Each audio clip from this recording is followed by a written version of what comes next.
Stephen Grocott, CEO and MD of Queensland Pacific Metals. I was going to go up to the 20th floor. I'll only go up to the 10th. Okay, just in a nutshell, QPM has a wholly owned energy subsidiary, QPM Energy. It's capturing waste gas from the Bowen Basin coal mines. These are a stranded asset that's currently spewing about 50 to 100 petajoules a year of gas up through flares, or even worse than that, methane being vented. We capture that. We combine that with ore imported from New Caledonia. It's only 4 days shipping away. It's closer to Townsville than most of Australia is. And that's combined in a process called the direct nickel process, which is a relatively novel process. Interestingly, a lot of that technology development was funded by Commonwealth R&D funding, and it was done at the CSIRO in Western Australia. The direct nickel process is unique. It produces not just the high purity nickel and cobalt sulfate, but all of the other materials in the ore ends up as a value-added product. So the iron, and these ores are 40% iron, it ends up as a high purity hematite, which can be sold for steel making or other uses. The magnesium ends up as magnesia, which goes into the agriculture and chemicals industry.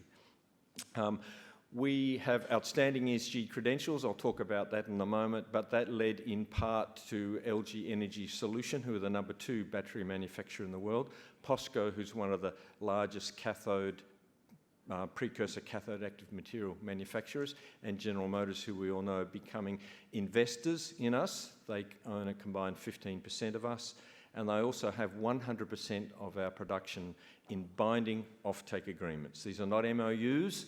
These are binding offtake agreements. This is pretty unique. I'll skip through this, but the financial benefits you can see for yourself down on the bottom there, the tax benefits to the nation if this plant gets built. As I mentioned in my question, it's a big ticket size. You're talking about a $2 billion unit size. These plants come in $2 billion sizes. You can't build a $50 million one and then build another 20 of them to get $1 billion. You can't do that. This is the unit size that they come in. The plant size is going to be about 2 kilometres by 1 kilometre. And if you want to compete in this game, this is where Australia needs to be. If you build one of these plants, you get a whole bunch of other things that come along with it. The first thing that you'll do is you'll duplicate it. You'll have a cookie cutter one alongside. This process also is almost designed for recycling of spent battery materials. So you get that benefit. You would build a precursor plant alongside. It might be POSCO, our partner, or somebody else. It's renewables compatible, and we generate a lot of excess gas, which can go to other users as well.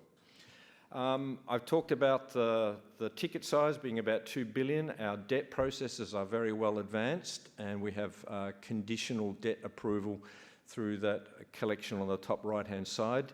Notice, interestingly, apart from NAIF and EFA, thank you NAIF, who are, as Hasantha said, crowding in other debt providers. So we've got a lot of debt coming internationally from Canada and Germany and potentially Korea. The tricky bit is where you get your equity from. We have about 150 of equity lined up from General Motors and from one of the New Caledonian mining companies. It's where you get the other few billion from. And again, crowded in equity investment from the Australian government will obviously help a lot. Milestones, I'll skip through that. There's some of the flaws I'll skip. But in summary, this project, if it gets built, it will be by far the largest downstream chemicals manufacturing process for minerals in Australia built in many, many decades. It'll crowd in a whole bunch of other industries. The ESG credentials, I just want to touch upon those. It is negative carbon. I'm not talking greenwash here. This is an ISO-compliant life cycle analysis for stage 1, 2, 3 emissions independently verified.